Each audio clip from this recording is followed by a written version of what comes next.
Okay, so apparently a Ubisoft executive just made a bold statement, a statement that I would say that majority of money-hungry companies will likely agree with. And that statement is gamers need to get comfortable not owning their games for subscriptions to take off. He also mentions as people embrace that model, they will see that these games will exist, the service will continue, and you'll be able to access them whenever you feel like it, he said. He also states that players are used to owning the games they play, but they have gotten comfortable not owning their music or movie collection. As gamers grow comfortable in that aspect, you don't lose your progress. If you resume your game at another time, your progress file is still there. That's not been deleted. You don't lose what you built in that game or your engagement within the game. So it's about feeling comfortable with not owning your game. Now, here's a couple things to take away from this interview. First thing first, gamers, and I repeat, should not get comfortable not owning their games because once you give full power to somebody, they will eventually abuse it. For instance, if you ever wonder why games have better sales physically than digitally on console, or why PC sales are better than a console, or why pay for multiplayer is a thing, even though PC has free multiplayer, it's because PC is not in a walled garden and retail stores physically are not in the walled garden, unlike Xbox, PlayStation, and Nintendo, meaning they are basically are able to practice more anti-consumer practices and get away with it, unlike PC, since there's an abundance of competition via launchers and websites.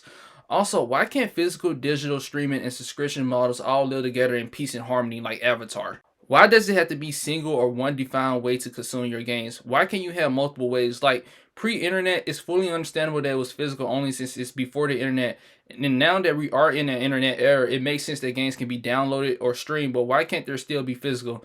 Well, I can tell you why. Majority of companies want physical to disappear and promote a subscription slash streaming future so they can constantly charge you for something that you would never own. And as well, take games from your library without your say, whether you get banned from the service or games licenses go away and they get removed, or you're just not able to pay anymore for months to come for the service. For instance, if you play the same 5 games every year for the next 4 years or something, you could just basically outright buy those games and call it a day. But they would make more money from you just subscribing to a subscription service for those 4 years than rather you just buying the game straight out. Now, I'm quoting the article again. He states people should embrace that model. They will see that these games will exist, the service will continue, and you'll be able to access them whenever you feel like it. Ubisoft, that is a lie and you know it. If you really believe that all your online games will have consistent active online servers, but there's so many games out there for you and from other companies where online servers are literally shut down, why aren't those always available to play? Another thing from you and other companies as well is there are games that have been delisted from stores or just not available to buy digitally anymore. Why aren't those games consistently able to buy slash purchase? Lastly, how do we know that Ubisoft as a company will always be around, as in a functioning, thrivable company? This company can literally go out of business tomorrow and all your games to your subscription service could literally just poof, vamoose, and go away. The only way you'll be able to get these games in the future possibly is somehow they sell their games or assets to another company, or it's just emulation exists to where you can still emulate these games for the most part. And also, and I guarantee there's a lot of companies that people think that would never go out of business and they did, like Toys R Us, Sears, and plenty more. But let's just say none of that happens. I'm still confused on why physical slash digital ownership can't coexist with this digital slash streaming subscription model. Why is it only one model that you want?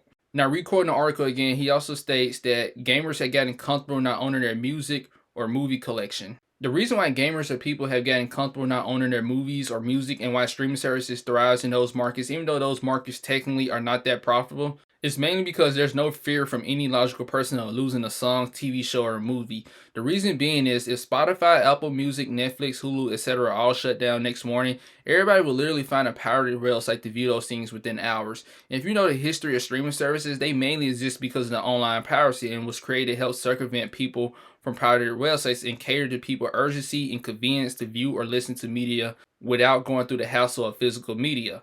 Yes, physical media died from those mediums, but those mediums can still be copied easily to preserve by screen recording or sound recording.